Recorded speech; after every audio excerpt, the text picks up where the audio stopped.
Firman Tuhan Harian. Tuhan harus memusnahkan Sodom.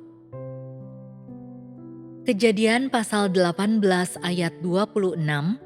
Lalu Yahwe berfirman, "Jika aku mendapati 50 orang benar di dalam kota Sodom, aku akan mengampuni seluruh tempat itu karena mereka." Kejadian pasal 18 ayat 29. Lalu Abraham berkata kepadanya lagi, "Misalkan ada 40 orang benar didapati di sana." Dia berfirman, "Aku tidak akan melakukannya." Kejadian pasal 18 ayat 30. Dan dia berkata kepadanya, "Misalkan ada 30 orang benar ditemukan di sana." Dia berfirman, "Aku tidak akan berbuat demikian." Kejadian pasal 18 ayat 31. Katanya, "Misalkan ada 20 orang benar didapati di sana." Dia berfirman, "Aku tidak akan menghancurkannya."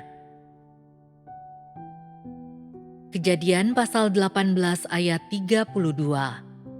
Dan dia berkata, "Misalkan ada 10 orang benar didapati di sana." Dia berfirman, "Aku tidak akan menghancurkannya." Tuhan hanya memedulikan mereka yang mampu menaati firman-Nya dan mengikuti perintah-Nya. Ayat-ayat di atas mengandung beberapa kata kunci. Jumlah. Pertama, Yahwe berkata jika Dia mendapati 50 orang benar di dalam kota, Dia akan mengampuni seluruh tempat itu, yang artinya Dia tidak akan memusnahkan kota tersebut. Jadi, sebenarnya, apakah ada 50 orang benar di kota Sodom? Tidak ada. Segera setelah itu, apa yang Abraham katakan kepada Tuhan? Dia berkata, "Misalkan ada 40 didapati di sana," dan Tuhan berkata, "Aku tidak akan melakukannya."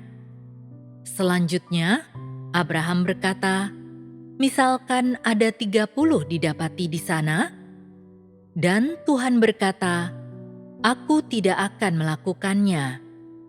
Misalkan ada 20, "Aku tidak akan melakukannya." 10, "Aku tidak akan melakukannya." Sebenarnya, adakah 10 orang benar di kota itu? Tidak ada 10, tetapi hanya ada 1. Dan siapakah 1 orang ini? Dia adalah Lot.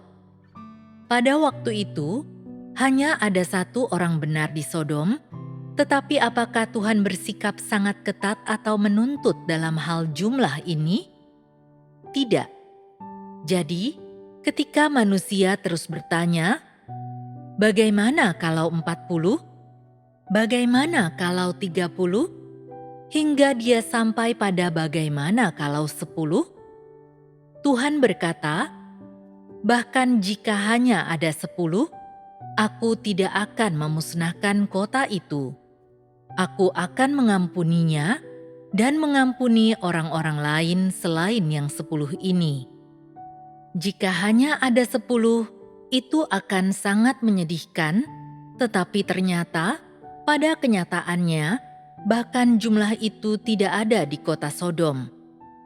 Jadi jelas bahwa di mata Tuhan, dosa dan kejahatan orang-orang kota itu sudah sedemikian rupa sehingga Tuhan tidak punya pilihan selain memusnahkan mereka.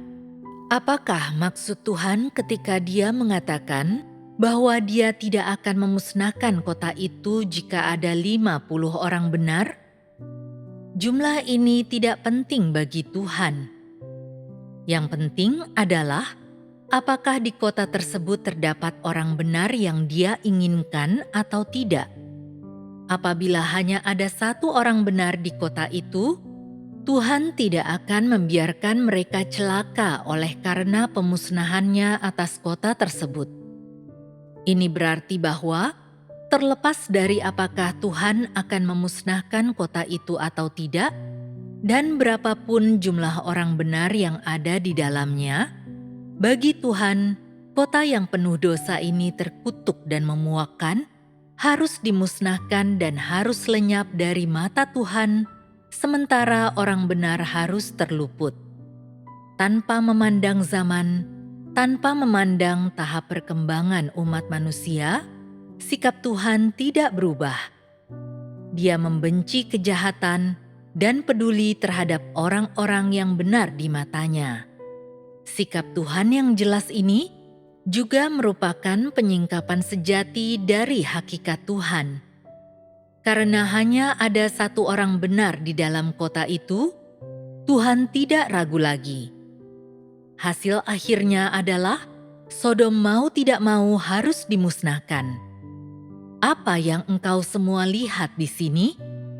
Pada zaman itu, Tuhan tidak akan memusnahkan sebuah kota jika terdapat 50 orang benar di dalamnya, atau jika terdapat 10 orang benar, yang berarti Tuhan memutuskan untuk mengampuni dan bersikap toleran terhadap umat manusia, atau akan melakukan pekerjaan pembimbingan karena beberapa orang yang mampu untuk menghormati dan menyembahnya. Tuhan sangat menghargai perbuatan benar manusia. Dia sangat menghargai orang-orang yang mampu menyembahnya, dan Dia sangat menghargai orang-orang yang mampu melakukan perbuatan baik di hadapannya. Dari masa-masa paling awal sampai sekarang, pernahkah engkau semua membaca di dalam Alkitab tentang Tuhan menyampaikan kebenaran atau berbicara tentang jalan Tuhan kepada siapapun? Tidak, tidak pernah. Firman Tuhan kepada manusia yang kita baca hanya memberitahukan kepada manusia apa yang harus dilakukan. Sebagian orang pergi dan melakukannya, sebagian lagi tidak. Sebagian orang percaya dan sebagian tidak. Hanya itu saja. Jadi, orang benar pada zaman itu, mereka yang benar di mata Tuhan, hanyalah mereka yang dapat mendengar firman Tuhan dan mengikuti perintah Tuhan. Mereka adalah para hamba yang melaksanakan firman Tuhan di antara manusia. Dapatkah orang-orang semacam itu disebut orang-orang yang mengenal Tuhan? Dapatkah mereka disebut orang-orang yang disempurnakan Tuhan? Tidak. Jadi, terlepas dari jumlah mereka, di mata Tuhan, apakah orang-orang benar ini layak disebut orang-orang kepercayaan Tuhan? Dapatkah mereka disebut saksi-saksi Tuhan? Tentu saja tidak. Mereka tentu saja tidak layak disebut sebagai orang-orang kepercayaan dan saksi Tuhan. Jadi, bagaimana Tuhan menyebut orang-orang semacam ini? Di dalam Alkitab, hingga ayat-ayat yang baru saja kita baca, ada banyak contoh Tuhan menyebut mereka hamba-Ku. Dengan kata lain, pada saat itu di mata Tuhan, orang-orang benar ini adalah hamba-hamba Tuhan. Mereka adalah orang-orang yang melayaninya di bumi. Dan bagaimana pendapat Tuhan tentang sebutan ini? Mengapa Dia menyebut mereka demikian? Apakah Tuhan memiliki standar dalam hatinya untuk sebutan yang digunakannya untuk memanggil manusia? Tentu saja, Tuhan memiliki standar terlepas dari apakah Dia menyebut mereka orang benar, tak bercela, jujur, atau hamba. Ketika Dia menyebut seseorang hambanya, Dia sangat yakin bahwa orang ini mampu menerima para utusannya, mampu mengikuti perintahnya, dan mampu melaksanakan apa yang diperintahkan oleh para utusan. Apa sajakah yang dilaksanakan orang ini? Mereka melaksanakan apa yang Tuhan perintahkan untuk dilakukan dan dilaksanakan di bumi.